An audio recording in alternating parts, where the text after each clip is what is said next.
Значи, пред се би сакал да го изразам своето задоволство за присуството на премиерот Мицковски, на вице-премиерот и министрот транспорт и врски Александар Николовски, за представникот на амбасадата на Америка, на Соединените американски држави, на партеници, на градоначалници, на директори, на представници од државното правобранителство, на представниците од имотоправни односи и секако да ги поздравам проектната единица на Бекстил и Енка во рамките на ЈПДП и присуството на Бекстил и Енка на овој значаен настан, на кој што сакаме да направиме увид во работите на делница 2, која што се простира од Гостивар до Букојчани, во должина е околу 31 километар, даден е пристап и веќе се работи на 11 нешто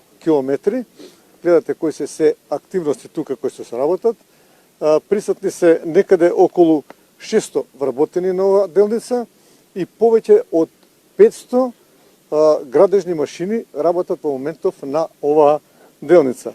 Би сакал да истакнам дека една од најсложените и најтешките, воедно е и најтешка и најскапа делница која што ја правиме ние во Република Македонија досега, со оглед на конфигурацијата на теренот, со оглед на тоа што гледате дека е во ридско-планински дел, кој што треба се заобиколи стража и да се стигне до Букојчани, а понатаму од Букојчани до Кичево веќе сме во постапка на евалуација на изгледувач околу 11 километри, а од Кичево до Охрид гледате дека се прави, тоа е веќе во една подмината фаза, така да ако сега се патува до Охрид од 3 до 3,5 часа, сметаме дека околу 1,5 час би се патувало од Скопје до Охрид, при тоа ќе се патува обезбедно, ќе се патува и поудобно и секако ќе се патува, кој што реков, многу побрзо до Кичево. Исто така до Охрид, од Скопје до Охрид. Би сакал да кажам дека новаа делница е тешка покрај конфигурацијата на теренот и тоа што поминува низ населени места, тоа е низ Гостивар, низ населеното место Здуње, Дебреште, значи Баница и Мајови Крсти. Значи тоа се делови кај што ќе мораме да се експроприираат и имоти, ќе треба да се експроприираат и земјиште и имот, кој што навистина е вака малку по-проблематично. Би сакал исто така да истакнам дека моментално се наоѓаме на еден од поголемите мостови кои што се или виадукти кои што ги нарекуваат во Република Македонија, кој што е овој виадук е гледате скоро во завршна фаза, долг е 386 метри, висината на столбовите максималната е околу 41 метар, има околу 20 столбови и така да ова представува, а и следниот кој што ќе биде многу и повисок од овој мост, представува навистина едно инженерско дело, еден инженерски предизвик, кој што се надевам дека и сигурен сум дека ќе се реализира квалитетно. Би сакал да искажам благодарност, а воедно и пофалба до Бекстил и Енка за квалитетното и навременото завршувањето на работите на проектната единица на која што е во рамките на јавното претпријатие државни патишта и секако огромна благодарност за соработката, ангажирањето и водењето на проектот од страната на вице-премиерот и министрот Александар Николовски, бидејќи сепак ова е проект на владата кој што оди преку, меѓу другото и преку Министерството за транспорт и врски.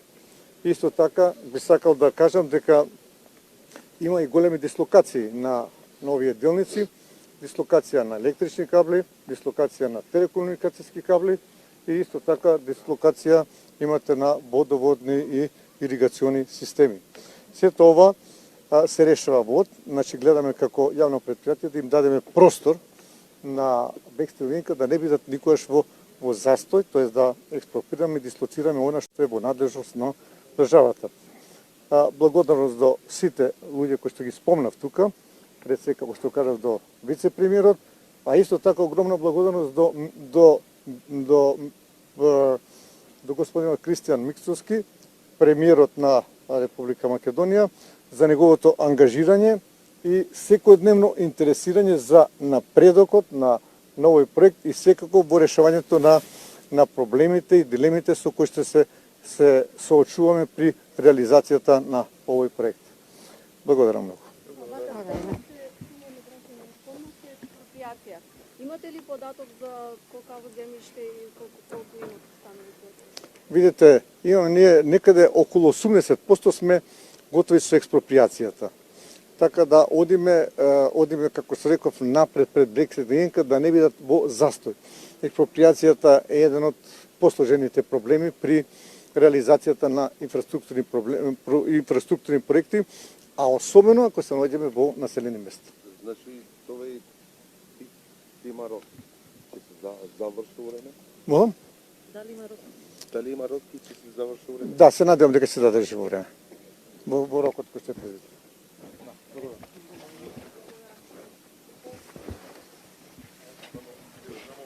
Понавака, тука да застанете заради камерите. Хира, повеќе. Уште назад.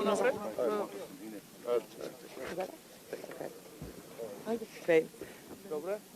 First of all, I'm incredibly honored to join the Prime Minister, the Deputy Prime Minister, and the Director, and I'm very grateful for the invitation that they extended to me to stand here and highlight the incredible progress and significant progress that has been made on Corridor 8. This project represents more than just infrastructure. It embodies our shared commitment to the regional economic integration, NATO readiness, and the prosperity of North Macedonia and the Western Balkans. Corridor 8 will transform North Macedonia's economic future by connecting East and West, facilitating trade, and creating opportunities for your citizens. The 40 kilometers of roadway under construction today are building that bridge. As a NATO ally, North Macedonia is also an important part of NATO readiness and resilience. Corridor 8 is a strategic asset that will enable the rapid movement of personnel and equipment, strengthening our collective defense and regional stability. Projects of this strategic importance require consistent prioritization in resources, in timelines, and political will. And the United States values this partnership and expects that both our governments will maintain the momentum necessary to deliver on this shared investment. As the excellent work of Bechtel and Enka continues, rest assured that the United States stands firmly with North Macedonia as your partner in seeing through the completion of this very important project. Thank you all again for the invitation. I'm proud to stand next to the Prime Minister and Deputy Minister to support this important, critical project, and thank you again. Благодарам на присуството, навистина е. Добри сме вака. Благодарам на присуството, навистина е задоволство да се гледа прогрес и да се гледат конкретни резултати од работата. Работиме доста интензивно на оваа така наречена секција 2, односно на автопатот кој што оди од Гостивар до Бокојчани, кој што од другата страна треба да се поврзе од Гостивар до Тетово со новиот автопат, а веќе во долната страна треба да се поврзе на новиот автопат кој што ќе се гради од Бокојчани до Кичево и оттаму од Кичево до Охрид и Струга автопатот кој што е веќе во прогрес, така што ова е целиот автопат кој што оди на западното крило на коридорот 8, автопат кој што треба да го поврзе целиот овој регион, да донесе голем економски бенефит, многу повеќе бизнис и многу повеќе туристи. Она што ми е драго е што градежништвото расте. Во третиот квартал минатата година растот беше од 21%, нешто што е незапаметено во независна Македонија и така ќе продолжиме во период кој што е пред нас. Обврските кои што ги имаше државата се скоро завршени. Околу 90% од експроприацијата е завршена, другото ќе биде завршено во следните месеци. Исто така целата логистика државата ја дава, финансирањето и сега останува само на компаниите да ја завршат својата работа. Драго ми е што стоиме на мост кој што е 40 метри висок. Ова е добро и за македонските градежни компании, но исто така ова е добро и за оние кои што во иднина ќе учат и ќе се занимаваат со градежништво. Тука е вклучен градежниот факултет, архитектонскиот факултет и следните генерации да можат на конкретни на живи проекти да работат и да учат. Би сакал лично да се заблагодарам за неизмерната поддршка која што премиерот Христијан Мицкоски ја дава за работа на овој проект и на сите крупни инфраструктурни проекти. Без силна поддршка од првиот човек на државата и на владата нема реализација на вакви проекти. Овие се тешки проекти, проекти кои што значат големи предизвици. Само Ридов кој што е десно од нас да се реши и да можеме да работиме бараше недели и недели посветеност лично од премиерот и од сите останати членови на владата, на кои што исто така сакам да се заблагодарам и на Министерката за финансии, затоа што огромни средства се потребни да се реализира овој проект. До сега се исплатени некаде околу 470 милиони евра, што за буџет како македонскиот е навистина сериозна сума. И ќе продолжиме да работиме во оваа насока. Пред нас има уште реализација и некаде на крајот на 2029 година ќе можеме да го возиме овој автопат. Да кажам дека прогресот е добар и на автопатот кој што оди од Тетово до Гостивар и на автопатот кој што оди од Прилеп до Битола. Ви благодарам многу на присуството. Да? Првичниот рок кој што го потпиша претходната влада беше крај на 2027 година, но имајте предвид дека претходната влада, освен што потпиша договор и исплати аванс во вредност од 240 милиони евра, камен немаше ставено. Се сеќавате дека градежните работи и на овој автопат, и на автопатот Тетово-Гостивар, и на автопатот Прилеп-Битола се случија во време на оваа влада.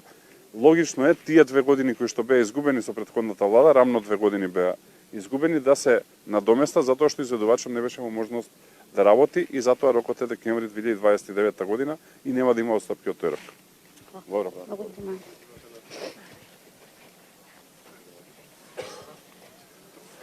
Добар ден и од мене, почитувани представници на медиумите. За мене секогаш е задоволство да бидам присутен на вакви настани, посебно кога станува збор за реализација на градба како што е овој автопат. Оваа влада е целосно посветена на изградба на ваков тип на инфраструктура, бидејќи поврзувањето, а и самата местоположба, географска положба на државата, треба да се искористи како предност, да се биде раскрсница во регионот, е стратешка предност. И како што кажа почитуваната вршителна должност амбасадор на Соединените американски држави во земјава, ние сме дел од НАТО алијансата и на овој начин со реализирање на овие коридори се подобрува отпорноста и безбедноста во регионот, но и на јужното крило на НАТО алијансата. Ја користам оваа прилика да се заблагодарам на потпредседателот на влада и министар за транспорт, на заменик министерката во Министерството за транспорт, на директорот на јавното предпријатие за државни патишта, да се заблагодарам на останатите институции, управата за имотно-правни работи, Министерството за финансии, катастар и сите оние институции кои што учествуваат во реализација на овој проект, да се заблагодарам на колегите од владата кои што имаат разбирање, бидејќи еден од врвните приоритети е изградбата на овој проект. Битно е за поврзувањето и за подобрување на геостратешката значење и положба на државата. И јас очекувам овој проект да додаде вредност во животите на граѓаните, но истовремено да ја подобри логистиката низ државата, а ние како влада ќе сториме се да биде реализиран во рамките на времето кое што претходно беше дефинирано и за кое што зборуваше потпредседателот Николовски. Така што уште еднаш благодарам на сите и очекувам да во периодот кој што следи уште повеќе ја интензивираме реализацијата на овие проекти. Повелете, ако имате прашања, ви стојам на располагање. Не? Добро. Сакам да прашам, имаме стотици луѓе кои што протестираат секоја недела во Тетово и во Куманово, кои што биле вработени во Ирак, Афганистан и во други држави и странство. Сега добиват решение од УЈП дека треба да платат данок, ретроактивен данок од пред 5 години. Тие барат решение, каква решение може да им дадат? Да, благодарам на прашањето. Сакам неколку работи да појаснам. Не станува збор за ретроактивен данок. Ова е закон кој што го донела претходната влада на СДСМ и ДУИ, а управата за јавни приходи, бидејќи законскиот рок пред да застарат тие решенија завршува на крајот на минатата година, мораше да се обрати до лицата, како и сите граѓани во државата, така и тие да го платат данокот кој што треба да го платат во државата, бидејќи ако тоа не го направеше управата за јавни приходи, тогаш ќе дојдеше некоја влада после нас, или можеби и оваа влада, и ќе бараше кривична одговорност за управата за јавни приходи, односно директорката, зошто тоа не го сторила и дали на тој начин можеби го оштетила буџетот.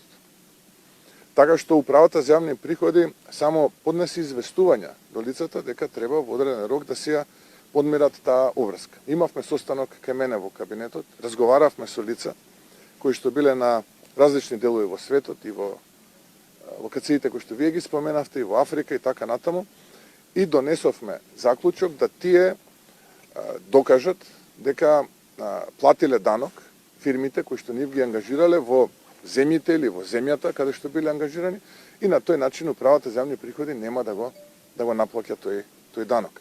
Така што ние повторно се справуваме со проблем кој што е еден од илјадниците проблеми кои што ги наследивме од лошото управување на претходната влада. Благодарам. Дали имате други прашања? Да. Господин Мицкоски, повторно актуелна тема околу за планетата марихуана, и денес соопштение има од СДСМ, велат да се произнесете дали има функционери, актуелни функционери од Царина и МВР кои што биле вклучени во превозот на марихуана или преносот кон Србија. Вчера имавме известување од МВР за 6 нови осомничени, дали меѓу нив имаете такви службеници и до каде истрага?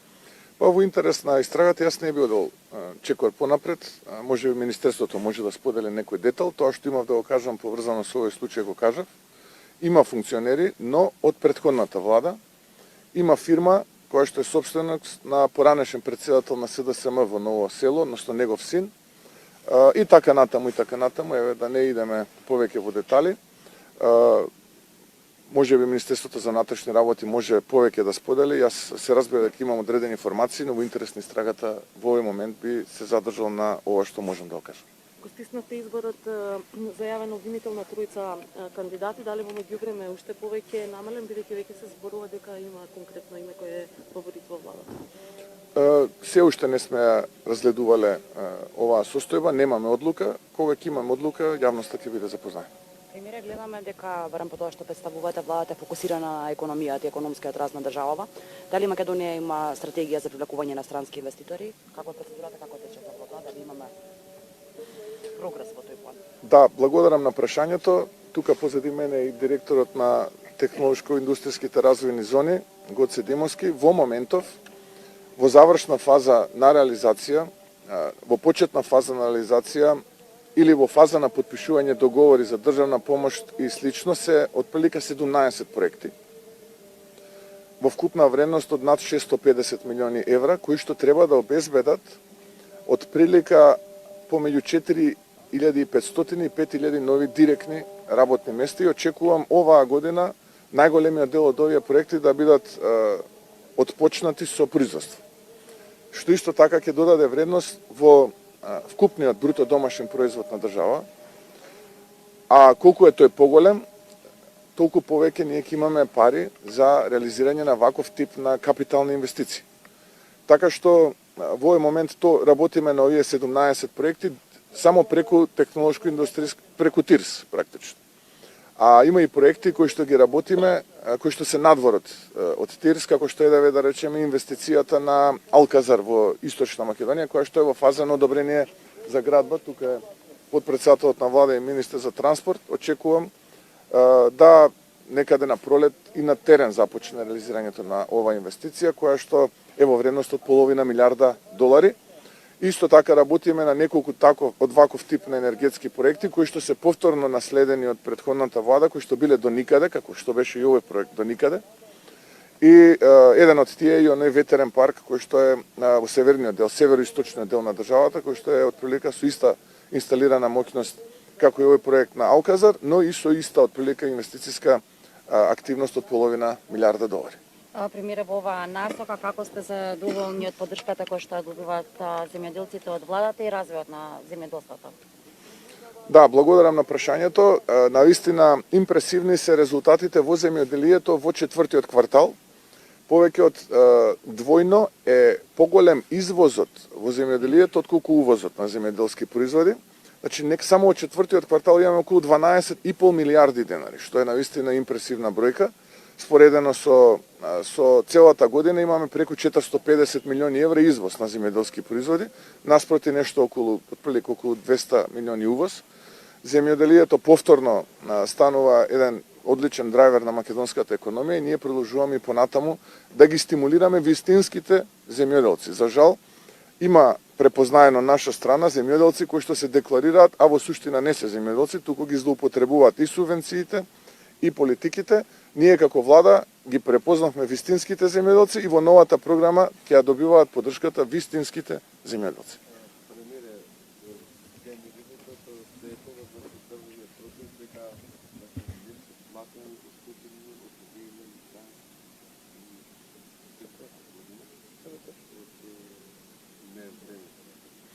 Да, донесена е одлука на влада, објавена е во службен весник, се чекаше програмата да се донесе, откако се донесе програмата, очекувам во најскоро време да и тоа се заврши и во Росоман и во Тетовскиот крај. Премиере, Фатмир Лимани објави дека ќе има нова партија од Движење Беса, тие кажат дека ќе побарат од тебе да го разрешете.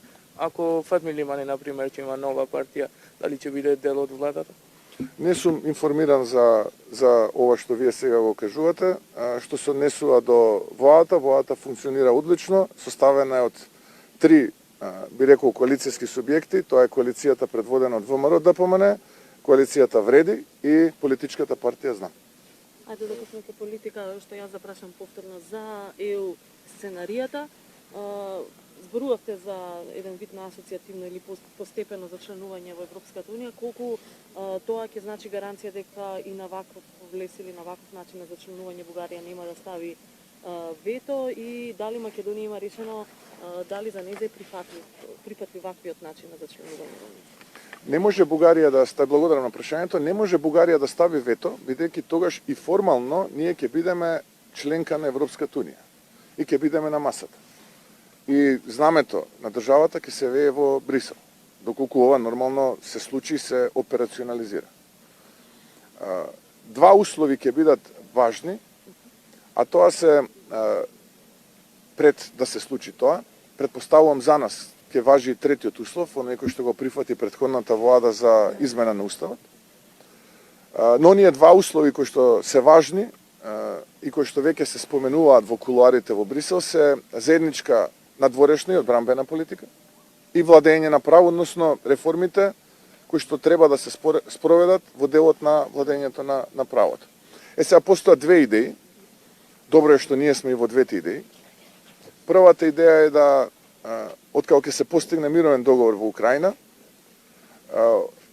и откако ќе започне реконструкцијата на Украина, таа формално заедно со уште три земји од Западен Балкан, Црна Гора, Албанија и Македонија, биде дел од овој план. И во вториот е на ова да се додадат и останатите земји од Западен Балкан плюс Молдавија. Така што ова би значило влез со многу safeguards, односно многу заштитни механизми, за да биде појасно, Полска, да речеме, таков safeguard, заштитен механизам имаше во земјоделието и 20 години не користеше структурни фондови, односно почна од 24-та година. За нас ќе има и ние ќе напредуваме. Како ќе ги затвараме поглавијата, така ќе се повлекуваат тие safeguards. Нема да имаме право на глас, нема да имаме право на комесар, но ќе можеме да учествуваме во работата на Европскиот совет и на институциите во Брисел. Прилика ова е оној концепт кој што се погласно се зборува. Сега дали ќе се случи, дали ќе стане вистина, не знам, но отприлика ово е тој концепт кој што моментално се погласно се зборува. Дали има потреба или дали ќе има предвремени парламентарни избори? Многу често се спомнуваат од различни лидери на партиите. Исто така и Фатмир Лимани, што ја спомна колегата, најави дека сега скоро ќе има пак парламентарни избори. Дали ќе има или не, дали имаме потреба? за да се распушти парламентот, формално се потребни 61 пратеник. Во моментот не гледам потреба од одржување на парламентарни избори предвремени. Во моите разговори со меѓународната заедница, но и она кое што јас го разговарам со граѓаните, и меѓународната заедница и граѓаните очекуваат од оваа влада реформи. И испорака, и тоа е она кое што е главен фокус и приоритет на оваа влада, реформи и испорака.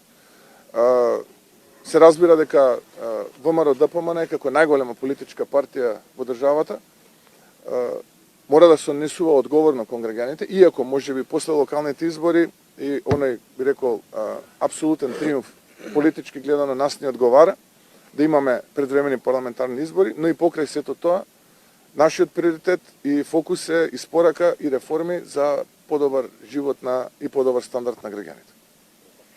Дали се планирани конкретно за Гостивар некои инвестиции во економијата? Конкретно не... За Гостивар конкретно инвестиции во економијата, дали се предвидени? Па ние поддржуваме приватни инвестиции во Гостивар многу. Ако тоа ви е прашањето, поддржуваме како влада дел од инвестициите кои што ги има општина Гостивар. Еве тука е и градоначалникот во делот на инфраструктурата. Не ги двоиме општините дали градоначалниците се дел од владената коалиција или не се, така што ние како влада можеме тоа да го направиме. Друго, ако ме прашувате за странски инвестиции, кои што се дел од портфолиото на ТИРС, има неколку во план кои што треба да бидат во зоната во Тето.